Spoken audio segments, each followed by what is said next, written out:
This segment of the news has been brought to you by Sun Oil Limited. Welcome back. The body of a 59-year-old Canadian male will be flown to the capital to have an autopsy done following his death on Long Island on Wednesday. Police reports revealing that the man, who was a visitor at Cape Santa Maria while spearfishing with other family members, encountered difficulties while in the water. He was assisted to the shoreline and administered CPR before being transported to a local clinic. The district medical officer examined the body and pronounced the male dead. Police say an autopsy will be performed to determine the exact cause of death. Active investigations continue there. Investigations into the unfortunate death of 33-year-old Kenise Darville have been completed. The Public Hospitals Authority, the PHA, Managing Director Dr. Aubened Roll saying as much in a public statement, while also saying that the details will not be released to the public. We continue to extend our deepest sympathies to the Darville's family. We encourage members of the media and the public to respect the fact that we cannot share the details of our findings as we maintain the privacy and confidentiality of patients, whether alive or deceased. I wish to advise that we did meet with the next of kin, Mr. Darville, and other family members regarding the findings of the investigation following a review of the medical records and interviews with various stakeholders. The wife and mother of 3 died on January 19th, just days after she went live on Facebook calling out the country's tertiary healthcare facility, the Princess Margaret Hospital, and healthcare workers for mistreatment and neglect. She also made a desperate plea for blood donation, noting that at the time she was in desperate need of blood platelets. Dr. Roll goes on to say that the PHA is still committed to ensuring transparency and accountability in their care and services. During our communication, there were no discussions regarding liability.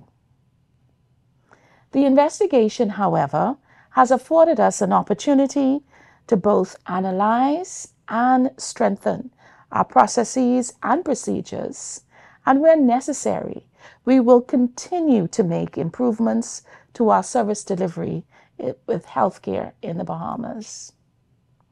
I urge all patients and their loved ones to utilize the client feedback lines to share any concerns, complaints, or questions they may have, and we will make every effort to resolve the issues raised as soon as possible.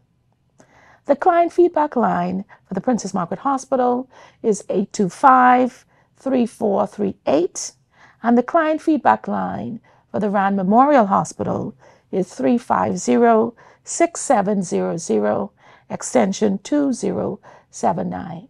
Dr. Roll thanks the Bahamian people for your patience and encourages the public not to lose hope or trust in the delivery of public health care here in the Bahamas.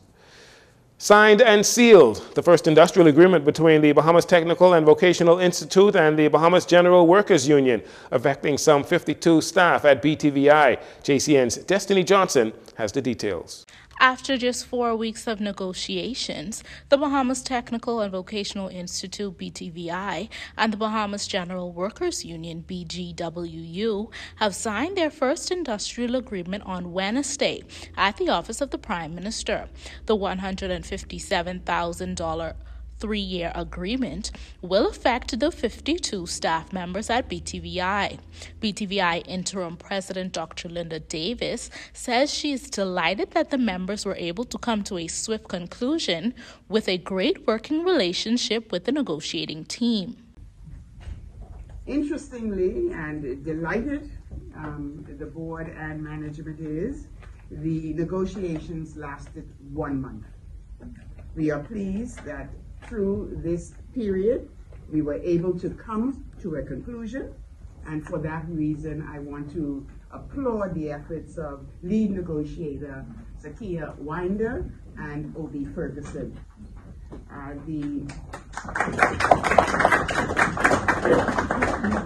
The current working relationship between BTVI and members of the negotiating team, we would characterize are extremely Minister of Education and Technical and Vocational Training, Gladys Hannah Martin, notes that BTVI is one of the most important institutions in the country right now.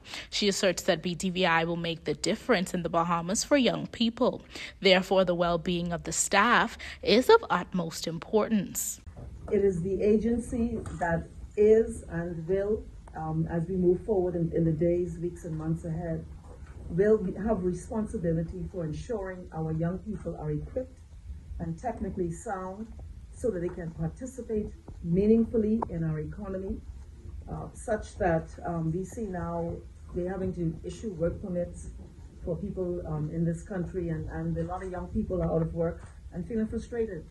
And BTVI is the key to the advancement of our young people in the technical and vocational fields, and also for the future of our economy as a Bahamian people. Acting president of the BGWU, Linda Sands, goes on to highlight the specific benefits of this agreement, which she says they have received 98.5% of what they were asking for. They are going to be receiving up to 2.5% merit pays.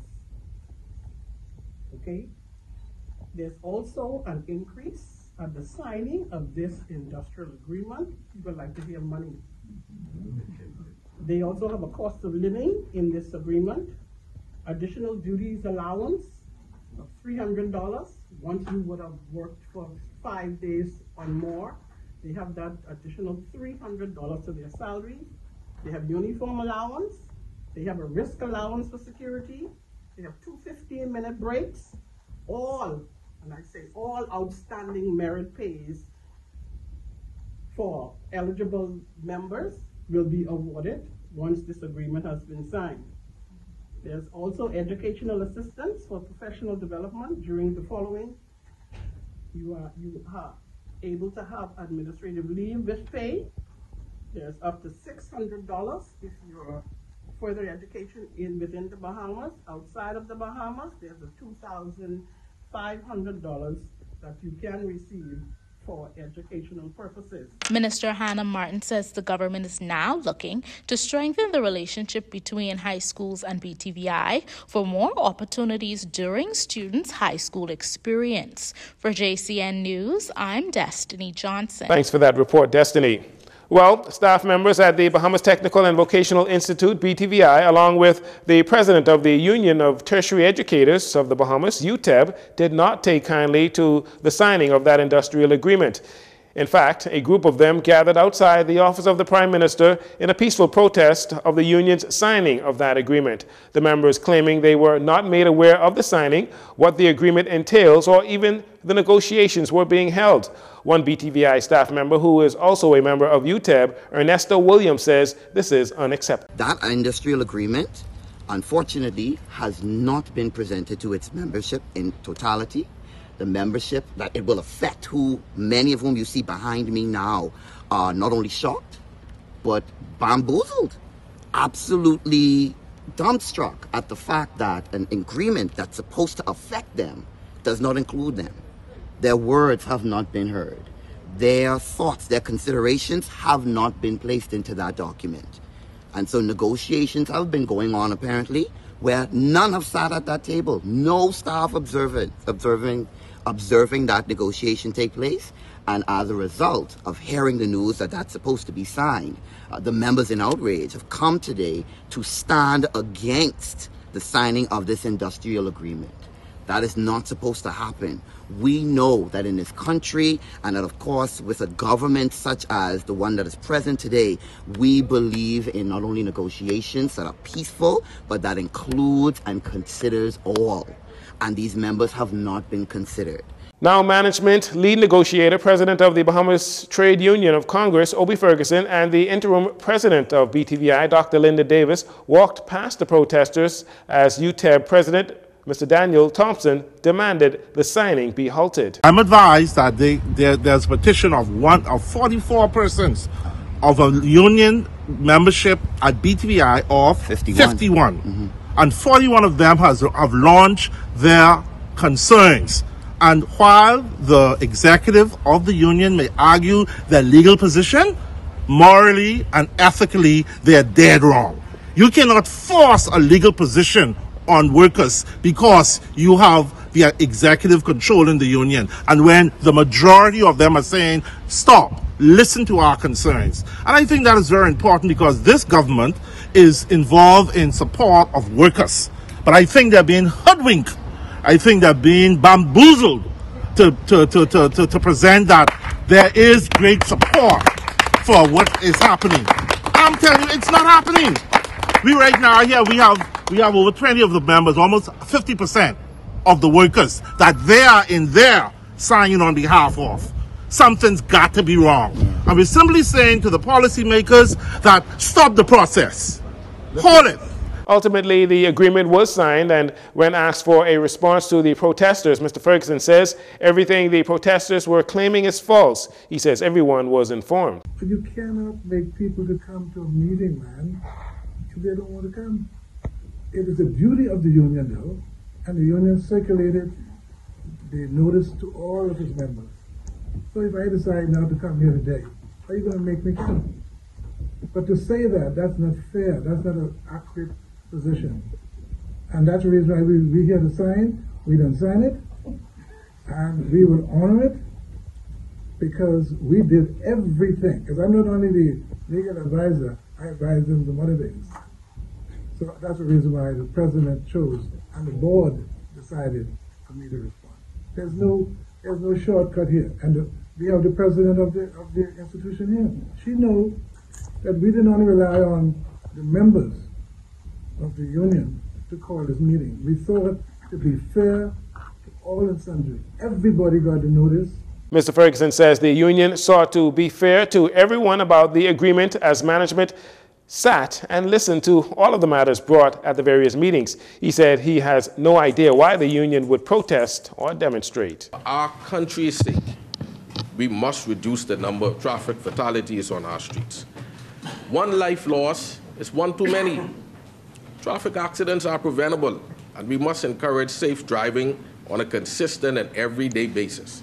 6,000 road traffic accidents were reported in the Bahamas in 2022, with approximately 59 of them resulting in deaths. And as a result, the Ministry of Transport and Housing is relaunching its road safety program dubbed Slow Down, Stay Alive. Minister of State for Legal Affairs Jomo Campbell, while presenting a communication on road safety in the lower chamber on Wednesday, says of the 59 traffic fatalities, most of them were Bahamian males.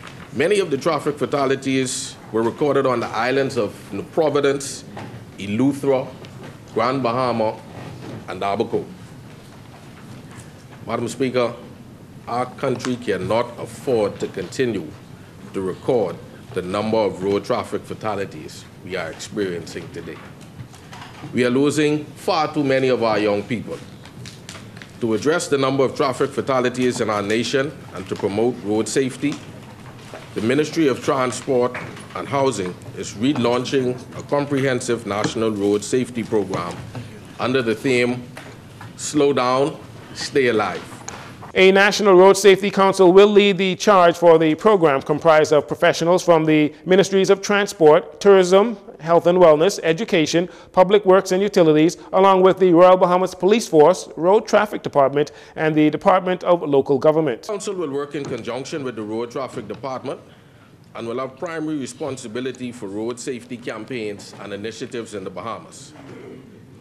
The Council will also work to establish local, regional, and international partnerships to improve cooperation, enhance networking, and exchange best practices.